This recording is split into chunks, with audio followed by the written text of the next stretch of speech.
Hi guys, నేను chicken కాజు fry చేసుకుంటున్నానండి. దానికని చెప్పేసి మసాలా కోసము 2 టేబుల్ స్పూన్ల కారం పొడి యాడ్ చేసుకున్నా, 2 టేబుల్ స్పూన్ల ధనియాల పొడి యాడ్ చేసుకున్నాను. నేను ధనియాల పొడిలో చెక్క లవంగాలు వేసి కొట్టుకున్నా కాబట్టి సరిపోయింది. మీరు లేకుంటే చెక్క లవంగాలు వేసుకోండి.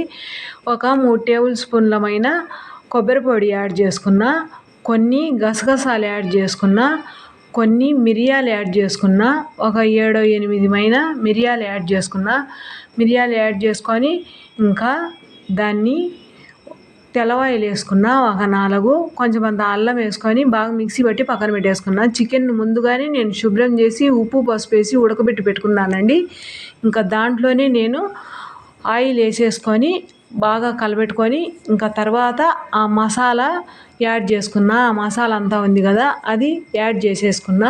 యాడ్ చేసేసుకొని అంతా ఇలా బాగా కలబెట్టేసుకొని ఇంకా కొద్దిసేపు ఉడికించుకున్న తర్వాత కాజులు వేయించి పక్కన పెట్టేసుకొని ఉన్నా, అవి కూడా వేసుకొని నెయ్యిలో వేయించినా, అవి కూడా వేసేసుకొని బాగా కలబెట్టేసుకొని ఇంకా పైన కొత్తిమీరతో గార్నిష్ చేసుకున్నానండి. ఇలా చేసుకుంటే కనుక చాలా సింపుల్గా ఉంటుంది, టేస్ట్ కూడా సూపర్గా ఉంటుంది. మా వీడియో నచ్చితే ఒక లైక్ చేసి మా ఛానల్ను సబ్స్క్రైబ్ చేసుకోండి.